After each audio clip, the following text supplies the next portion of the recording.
cette puissance qui libère. Gloire soit rendue à notre Dieu, le Dieu tout-puissant, créateur de l'univers, celui qui a créé toutes choses et celui qui rend toutes choses possibles. Aujourd'hui, il a rendu cette émission possible et aujourd'hui, nous commençons des séries d'enseignements avec les centres chrétiens appelés la famille. Donc, ces centres que nous venons de mettre sur pied à la place des CCRC que nous avons commencé, vous le savez, il y a bien 2 ans déjà. Mais nous débutons ce centre aujourd'hui que nous intitulons Centre chrétien, la famille. Et pourquoi ce centre? Ce centre est mis sur pied pour essayer d'aider la famille de s'en sortir de sa difficulté. Aujourd'hui, beaucoup de familles ont beaucoup de problèmes et je parlerai de la famille d'une manière générale et aussi de la famille chrétienne en particulier. Et nous connaissons des difficultés majeures que rencontrent nos familles. Et c'est pour cela que le Seigneur nous a mis à cœur d'ouvrir ces centres qui est le centre chrétien dénommé la famille pour pouvoir aider nos familles de sortir de leurs difficultés. Ce n'est pas une église, mais c'est un centre chrétien qui évolue au sein de la bonne semence. Et ce centre est ouvert à tout le monde, est ouvert à toutes les églises, est ouvert à tous nos frères et sœurs, quelle que soit leur confession religieuse, qui éprouvent des difficultés, qui rencontrent des difficultés d'une manière ou d'une autre, qui ne savent pas où mettre leur tête. Ce centre vient de voir le jour pour pouvoir aider tous les couples en difficulté, les frères et sœurs, les jeunes fiancés, etc., etc. Alors, pour un peu clarifier la chose, nous aurons à nous appesantir sur la famille. Et en dehors de la famille, parce que nous savons la famille, elle est composée de papa et maman.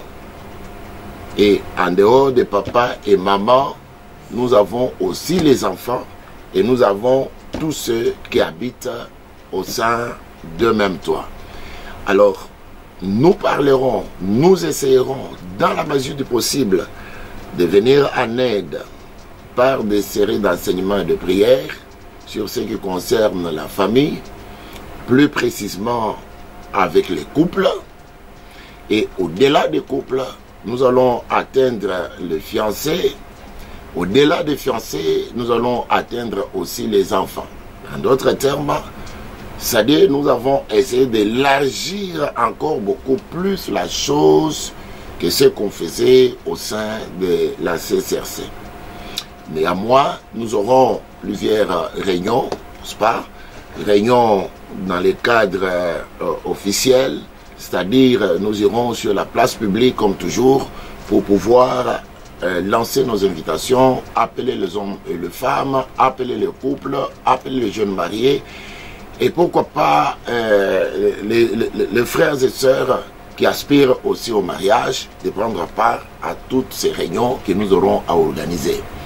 Alors, le moment venu, nous lancerons des invitations et nous essaierons d'atteindre toutes les couches possibles pour que le message puisse passer. Et nous sommes en train de nous organiser, Dieu nous aidera pour essayer de mettre des garde-fous, pour essayer de mettre ce qu'il faut mettre sur pied pour que l'œuvre de Dieu puisse aller de l'avant. Et en ce qui me concerne, pour ceux qui ne me connaissent pas, je m'appelle Pierre Mukendi, c'est ça mon nom de famille. Et au ministère, je suis appelé à l'apostolat. Et c'est c'est à cela que le Seigneur m'envoie pour la dernière partie de mon ministère. Je serai beaucoup plus attaché à l'apostolat et sur place, je suis berger ou pasteur de l'église La Bonne Semence en Belgique et aussi je suis le représentant légal de la communauté La Semence au travers des nations. Nous sommes basés à Kinshasa sur 5 communes. Nous sommes à Lemba, nous sommes à Massina, nous sommes à Livulu, nous sommes sur Mpassa, nous sommes sur le plateau de Mateke et nous sommes en Gaba. Et bien aimé, nous avons des extensions en Afrique du Sud et ça et là, nous sommes en train de pousser plus fort et je pense qu'on ne dort pas, on est en train de travailler d'arrache-pied pour que la parole de Dieu soit prêchée partout. À tous mes enfants de la foi, c'est une occasion aussi de me suivre sur les antennes. Je serai vraiment régulier sur cette antenne et je ferai passer le message et faites vraiment de larges diffusions sur toutes nos églises et que tout le monde soit édifié au travers de ce message. Et commençons par le commencement parce que nous parlons de la famille. Et bien aimé dans le Seigneur, parce que nous parlons de la famille, disons-le ensemble que c'est le plus beau cadeau que Dieu a donné à l'humanité tout entière. Je pense que chacun de nous, tous ceux qui nous suivent en ce moment, de loin ou de près, chacun de nous vient de quelque part. De quelque part, là, c'est ce qu'on appelle la famille. Et par définition, nous voulons dire que la famille, c'est l'ensemble de l'homme, de la femme et de leurs enfants et de tous ceux qui habitent sous le même toit.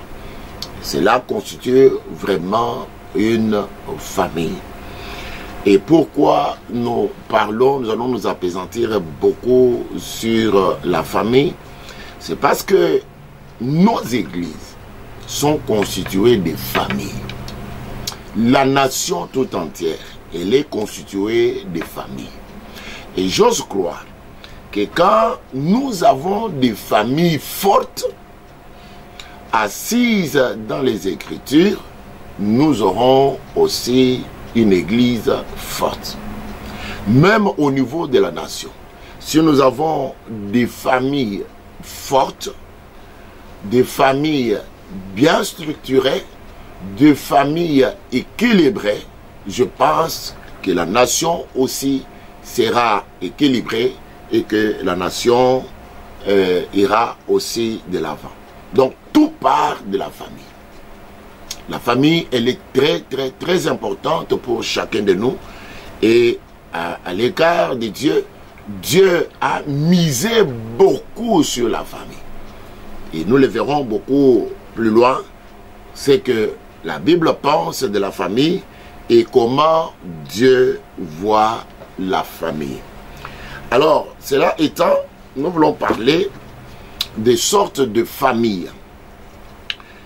La première sorte, nous voulons parler de la famille instituée.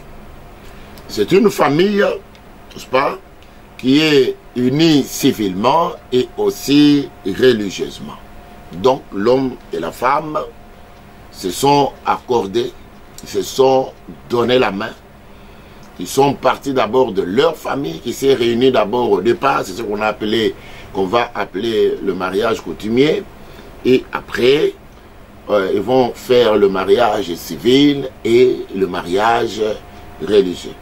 Donc ça, on appelle une famille instituée. Donc, c'est-à-dire, on retrouve le coutumier dedans, on trouve les civils dedans et aussi on trouve les religieux dedans. Cette famille-là, elle est une famille instituée. Au-delà de cette famille, il y a aussi la famille qu'on appelle la famille monoparentale. C'est une famille où on retrouve soit c'est l'homme seul ou c'est la femme seule, mais avec des enfants. Donc cet homme a eu à avoir des enfants, ou la femme a eu à avoir des enfants avec l'homme quelque part. Et là, il est en train de vivre seul, sous son toit, avec des enfants. On appelle ça une famille monoparentale. Donc il y a un seul parent dedans, comme le mot l'indique, qui va s'occuper des enfants et qui va s'occuper de tous ceux qui habitent sous son toit. Et troisième type de la famille, c'est la famille non instituée. Ici, pour la famille non instituée, il s'agit de deux personnes qui habitent sous un même toit. C'est-à-dire, il s'agit de l'homme et de la femme, mais qui ne sont pas liés ni par le mariage coutumier, ni par le mariage civil, ni par le mariage religieux. Et on les appelle des concubins. Donc ce sont l'homme et la femme, ils sont libres de leurs engagements. Ils sont là, mais sous un même toit. Mais ils constituent bien sûr la famille, mais en fait, ce sont des concubins. Et la quatrième famille, c'est la famille que nous appelons la famille alternative, où il y a différents types dans lesquels l'on inclut aussi des couples homosexuels. C'est-à-dire, quand on parle des homosexuels, il s'agit d'un couple où l'homme et la femme, l'homme a le même sexe, donc ils se nomment homme et femme, et pourtant ils ont le même sexe. Ce sont des choses qu'on rencontre dans le monde occidental. Aujourd'hui, ça s'éparpille un peu partout. C'est comme ça qu'on trouve des couples qui sont homosexuels. Ils sont là et ils vont adopter les enfants et ils se disent qu'ils constituent une famille. Mais pour nous, comme nous parlons du centre chrétien de nommer la famille, c'est-à-dire cela ne nous concerne pas. Nous allons nous appesantir vraiment sur ce qui est la famille chrétienne. C'est ce qui est d'une importance capitale tout au long de notre exposé, tout au long de nos enseignements. Nous parlerons beaucoup plus sur la famille chrétienne. Gloire soit rendue à Dieu. Et nous voulons parler de l'origine de la famille. Le mariage selon Dieu est un lien unissant deux personnes de sexe opposé. Quand on parle du mariage chrétien, on parle de deux personnes de sexe opposé. C'est pourquoi, quand nous allons dans le livre de Genèse, que nous allons lire, nous sommes dans Genèse chapitre 1er, nous allons lire le verset 27. Nous lisons au nom du Seigneur. Dieu créa l'homme à son image et il le créa à l'image de Dieu. Il créa l'homme et la femme. Et dans Genèse chapitre 2, l'Éternel Dieu dit, nous sommes dans le verset 18, il n'est pas bon que l'homme soit seul. Je lui ferai une aide semblable à lui. Alors l'Éternel Dieu forma de la terre tous les animaux des champs et tous les oiseaux du ciel, et il les fait venir vers l'homme pour voir comment il les appellerait, et afin que tout être vivant porte le nom que lui donnerait l'homme. Et l'homme donna le nom de tous les bétails aux oiseaux du ciel et à tous les animaux des champs. Mais pour l'homme, il ne trouva point d'aide semblable à lui. Alors l'Éternel Dieu fit tomber un profond sommeil sur l'homme, qui s'endormit et prit une de ses côtes et referma la chair à sa place. Et l'Éternel Dieu forma une femme de la côte qu'il avait prise de l'homme et il l'amena vers l'homme. Et l'homme dit, voici cette fois celle qui est os de mes os et chair de ma chair. On l'appellera femme parce qu'elle a été prise de l'homme. C'est pourquoi l'homme quittera son père et sa mère et s'attachera à sa femme et ils deviendront une seule chair. L'homme et sa femme étaient tous de nus et ils n'en avaient point honte. Gloire au Seigneur. Bien-aimés, parce que nous parlons de l'origine de la famille, tout est parti de la création. La Bible le dit dans Genèse que nous venons de lire, chapitre 1er au verset 27, que Dieu créa l'homme et la femme. Il leur créa à son image. Alors c'est pour dire que il y a deux personnes de sexe opposé. D'un côté il y a l'homme et de l'autre côté il y a la femme. C'est les deux qui vont constituer le mariage, ce sont deux qui vont constituer la famille et tout est parti de là. Et nous voyons dans Genèse chapitre 2, que nous venons de lire à partir du verset 18, la Bible dit, après avoir créé toutes choses deux à deux, Dieu constata qu'il n'est pas bon que l'homme soit seul. Il lui faut une aide semblable. Dieu n'est pas allé très loin. Il a fait endormir l'homme. Il a soutiré une de ses côtes et il forma la femme. Et c'est comme ça que quand l'homme s'est réveillé, il s'est écrié, voici cette fois-ci, l'os de mes os, chair de ma chair, on l'appellera femme parce qu'elle a été tirée de moi. Et c'est bien aimé dans les Seigneurs, comparativement à ce que nous voyons, le mariage homosexuel, etc., c'est que le monde occidental peut prôner aujourd'hui. Le mariage entre les hommes ou les femmes du même sexe n'a pas son sens. Si nous retournons dans la parole de Dieu pour voir ce que déclare la parole de Dieu, Dieu créa l'homme et la femme. La famille est partie déjà de l'homme et de la femme. Donc il faut qu'il y ait deux personnes de sexe opposé, comme l'indique la parole de Dieu, pour que la famille ait lieu. Ça, c'est le point de départ de toutes choses. Donc, bien-aimés dans le Seigneur, la famille n'est point donc un simple phénomène social, comme prétendent les Occidentaux, mais il a été voulu, la famille a été établie et la famille a été fondée par Dieu lui-même.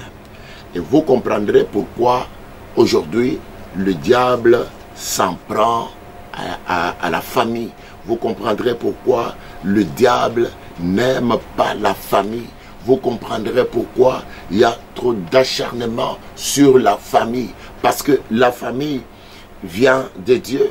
C'est Dieu qui en a institué par le biais du mariage. C'est tout à fait normal aujourd'hui que la famille soit confrontée à de nombreux problèmes, à des difficultés majeures, tout simplement parce que le diable ne lâchera jamais, jamais, jamais. Parce que la famille, l'homme et la femme, dans le jardin d'Éden, si vous lisez la parole de Dieu, Dieu, après avoir créé l'homme et la femme, les placer dans le jardin, il les bénit. Le diable ne sera jamais content aujourd'hui que toi qui me suis, mon frère, ma soeur, toi qui es marié, que tu sois béni, que tu puisses profiter de la bénédiction que Dieu a faite au mariage ou à la famille. Le diable n'acceptera jamais que vous puissiez vous épanouir. Le diable n'acceptera jamais que vous puissiez aller beaucoup plus loin. C'est pourquoi il y aura trop d'acharnement sur la famille. C'est pourquoi il y a des barrières à ce que la famille ne puisse pas s'épanouir. C'est pourquoi si le diable constate que s'acharne sur l'homme, il n'arrive pas à mettre la main sur l'homme, le diable va s'acharner sur la femme. Si la femme, il n'arrive pas à mettre la main sur la femme, le diable va s'acharner sur les enfants. D'où il y a beaucoup de problèmes aujourd'hui dans la famille. L'homme regardera à gauche, la femme regardera à droite, ils ne vont pas s'entendre. Et tout ça, ça va créer beaucoup de désordre dans la maison, beaucoup de désordre dans la famille. Et les pauvres enfants vont en pâtir. C'est pourquoi nous avons mis sur pied ces centres chrétiens dénommés la famille pour pouvoir aider nos familles à s'en sortir de leurs difficultés. Nous partirons de couples chrétiens en passant par leurs enfants. Nous irons aussi vers le jeune fiancé, les gens qui aspirent au mariage ou aux nouveaux mariés. Aujourd'hui, il y a des choses qui se passent. Ceux qui sont dans le mariage cherchent à sortir, croyant peut-être trouver mieux ailleurs. Et ceux qui sont en dehors du mariage, cherchent à entrer dans le mariage. Mais bien aimés dans le Seigneur, je voudrais lancer un appel à tous nos internautes, à tous ceux qui nous suivent en ce moment. Suivez cette émission, vous ne cédez pas dessus. Dieu nous aidera dans la mesure du possible. Nous irons point par point pour parler de la famille, pour parler comment on peut arriver à réussir dans son foyer, comment on peut résoudre son problème, comment. Nous parlerons de beaucoup de choses de familles qui sont recomposées. Donc, comment s'en sortir?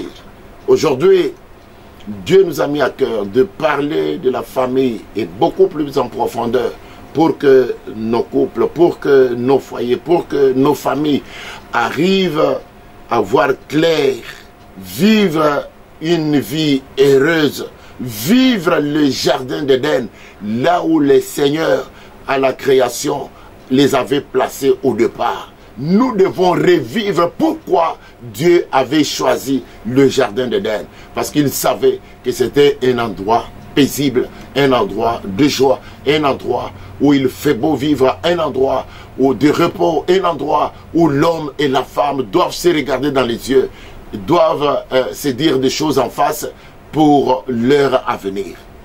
Vous qui me suivez, peut-être que votre famille est au bord de divorce. Vous qui me suivez, peut-être que vous êtes en difficulté dans votre famille, c'est-à-dire l'homme et la femme n'arrivent pas à s'entendre, ou ce sont les enfants qui se rebellent, qui se sont rebellés, ou c'est la famille, parce que pour nous les Africains, nous voyons la famille dans le sens beaucoup plus élargi.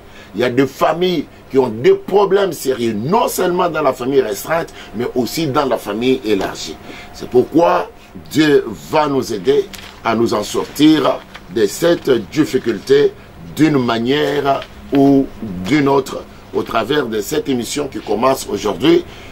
2 fois le mois, nous aurons à parler sur la famille et nous aurons aussi à prier. Pourquoi pas pour les familles ou les foyers qui ont des problèmes sérieux, qui n'arrivent pas à s'en sortir. Et nous verrons comment Dieu va agencer les choses, parce que nous avons une ferme conviction que Dieu, beaucoup de familles seront vraiment visitées et beaucoup de familles seront restaurées et beaucoup de familles, Dieu va les aider à s'en sortir de leurs difficultés. Et enfin, nous allons lire le dernier verset ou notre dernier passage de cette introduction. Nous allons parler sur notre attitude vis-à-vis de la famille. Quelle est notre attitude? Quelle est votre attitude selon la parole de Dieu? Quelle doit être votre attitude vis-à-vis de votre famille?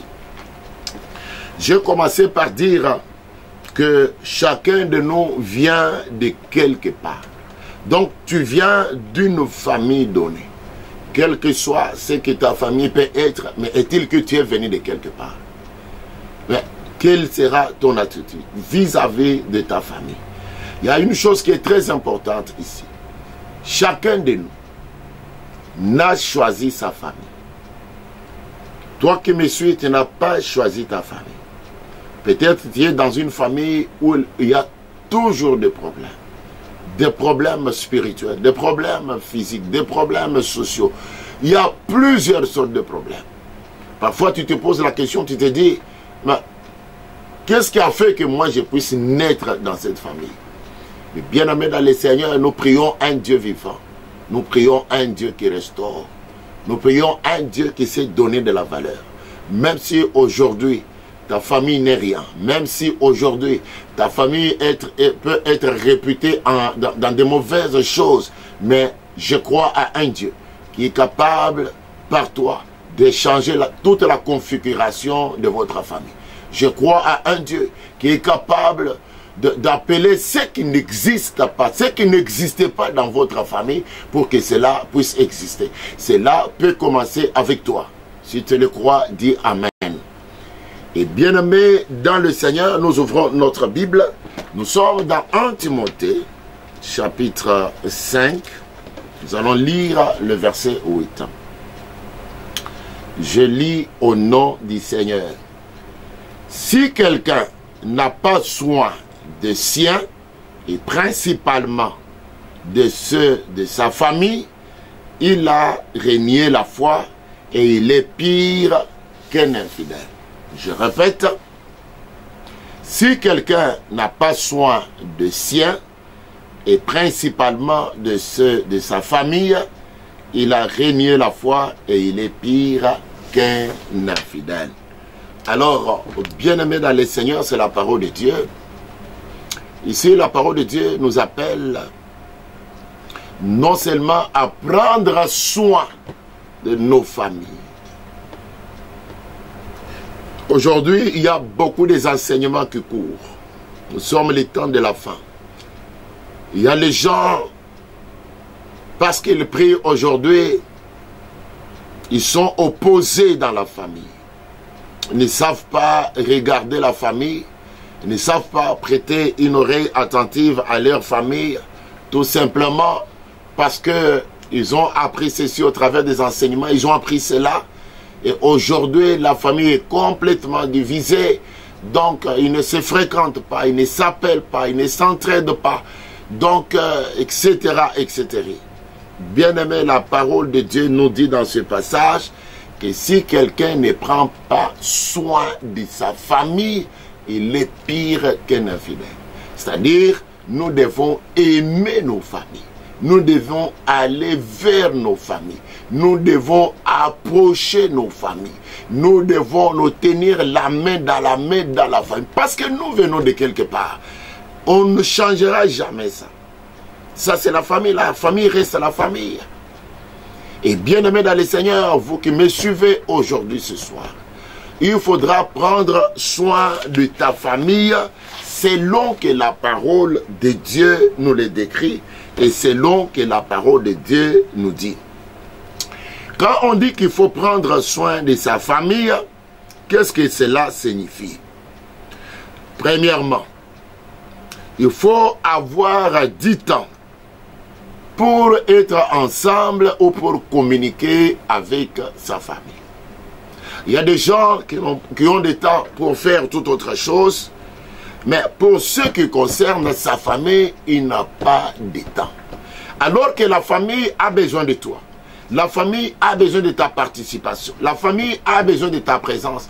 La famille a besoin de t'écouter, de tes conseils. Parce que tu pries, parce que tu es pasteur, parce que tu es apôtre, parce que tu travailles, tu ne considères plus la famille. Bien-aimés dans le Seigneur, nous devons revoir notre façon de faire. Ta famille reste ta famille. Personne ne changera la configuration de ta famille. Dieu qui t'a placé dans cette famille, peut-être que tu es le Joseph de cette famille. Peut-être que tu es le David de cette famille. Peut-être que tu es le Esther de cette famille. Donc, ça dit ta présence est vraiment indispensable. Peut-être que tu es Ruth de ta famille. Donc, par toi, ta famille qui n'avait pas de l'espoir, par toi, le Seigneur peut donner de l'espoir à ta famille. C'est pourquoi, quand on dit qu'il faut prendre soin de sa famille, il faut savoir avoir quand même du temps pour sa famille. Il faut avoir le temps de partager avec les membres de la famille. Peut-être ils ont des difficultés, peut-être ils ont besoin de conseils. Il faut savoir leur parler. Surtout si tu es dans le Seigneur, c'est une très bonne chose. Christ a nous l'espérance de la gloire. Il faudra que tu puisses communiquer cette gloire-là aux membres de la famille, qui vont comprendre que non, seul, on ne peut rien. Il y a à côté de moi un frère, à côté de moi une sœur. Nous venons de même coin, nous venons de même père, une même mère. Ils ont besoin de conseils, ils ont besoin de ceci, partager l'expérience de la vie, leur montrer le chemin de la vérité. Tu auras sauvé toute ta famille. Quand vous lisez la parole de Dieu, dans Actes des Apôtres, la Bible dit, crois, tu seras sauvé, toi et ta famille. Donc, ça dit, par toi, ta famille pourra être sauvée. Par toi, la lumière peut venir dans ta famille. Par toi, Dieu peut intervenir. S'occuper de sa famille, ça signifie quoi? C'est prier pour sa famille. Peut-être que tu es un enfant de Dieu, tu as des responsabilités à l'église, mais la famille en souffre. Aujourd'hui, la famille a besoin de la prière. Comme toi, tu es déjà avancé dans les domaines spirituels et que tu es un homme de Dieu, une servante de Dieu, c'est une très bonne chose. Priez pour ta famille. Priez pour ton père, pour ta mère, pourquoi pas, pour les membres de ta famille qui n'ont pas encore reçu Jésus. Qu'ils reçoivent aussi Jésus dans leur famille, dans leur maison, dans leur cœur, de sorte que toute ta famille soit sauvée. C'est une occasion. Prendre soin de sa famille, c'est quoi? C'est pleurer avec la famille. Quand la famille est en difficulté, tu dois être à côté de la famille pour partager la douleur, pour soutenir les faibles, essayer de partager la douleur, essayer de se réconforter. J'ai vu des familles, parce que je prie, parce que j'ai des responsabilités à l'église, parce que, selon notre doctrine, je ne peux pas aller composer ou assister au deuil de la famille, parce que là, il y a toujours des problèmes, là, il y a toujours, on risque de me bouffer, là, on accuse la famille de tout et de rien. Mais ce que je sais, celui qui est en nous, il est plus fort que celui qui est dans le monde entier. Personne ne pourra mettre la main sur toi. Tu dois aller vers la famille. Tu es la lumière. Tu dois aller, s'il y a les ténèbres dans la famille, allez-y, pour que la lumière puisse briller, que ceux qui étaient dans les ténèbres, que le Seigneur puisse les saisir et qu'il puisse les ramener sur le droit chemin afin de vivre toutes les promesses de Dieu.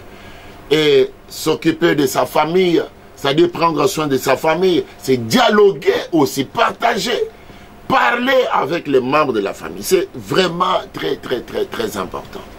Et bien aimé dans le Seigneur, nous avons foi que toi qui me suis aujourd'hui, peut-être que tu es éloigné de la famille, peut-être que tu as reçu des enseignements qui font que tu ne peux pas appeler les membres de ta famille. Ce sont des enseignements purement erronés. Tu as vécu là-bas. Tu as grandi là-bas. S'il fallait qu'on te bouffe, mais on allait te bouffer. Mais comme on ne t'a pas bouffé, c'est-à-dire, il y a une main, la main de Dieu qui était sur toi et qui est sur toi. Et je crois que cette main continuera à te garder. Personne ne mettra la main sur toi parce que tu es entre les mains du Très-Haut. Le Seigneur Jésus est avec toi. Il va te garder, il va te protéger. Ce soir, ce n'est que l'introduction. Nous voulons prier pour toutes les familles qui nous suivent. Pour toutes les familles qui vont nous suivre. Peut-être que vous êtes dans les problèmes, vous êtes en difficulté. Je crois à un Dieu qui restaure. Je crois à un Dieu qui sait refaire les familles. Ne change pas de famille. Ta famille là, elle est meilleure. Même si vous aviez été déconsidéré, Dieu peut te tirer de ta famille et donner de la valeur dans ta famille. Nous verrons au travers de la parole de Dieu comment Dieu a donné de la valeur à certaines familles qui étaient sous la malédiction. Comment Dieu a élevé des personnes dans leur famille. Aujourd'hui, ils sont devenus des grands hommes, des grandes servantes de Dieu. Pourquoi? Parce que Dieu les a saisis et au travers de leur famille ont été bénis. Je crois que Dieu est capable de faire quelque chose avec toi. Là où tu es, ferme les yeux. Nous voulons prier avec toi. Dieu tout-puissant et Dieu glorieux, que ton nom soit béni au ciel, sur la terre et sous la terre. Seigneur, je m'en vais recommander toutes les familles chrétiennes, toutes les familles qui nous suivent de loin ou de près, toutes les familles disloquées, toutes les familles bourrées de problèmes. Seigneur, je les soumets à toi, je les recommande à toi. C'est toi qui as institué le mariage. C'est toi qui as fondé la famille. Seigneur, que tu mettes la main sur toute la famille. afin qu'il y ait l'entente mutuelle, afin de donner la vie et de l'espoir, afin que toutes nos familles soient sauvées. Jésus-Christ de Nazareth, la Bible nous dit, crois et tu seras sauvé, toi et ta famille. Mon frère, ma soeur, toi qui me suis, par ta foi, ta famille sera sauvée. Par ta foi, tes enfants seront sauvés. Par ta foi, ton mari ou ta femme sera sauvé. Par ta foi, la famille élargie sera sauvée. Au nom de Jésus-Christ, notre Dieu, nous t'avons ainsi prié et nous disons Amen. Soyez bénis, que Dieu vous bénisse. À la prochaine fois. Merci beaucoup. Amen.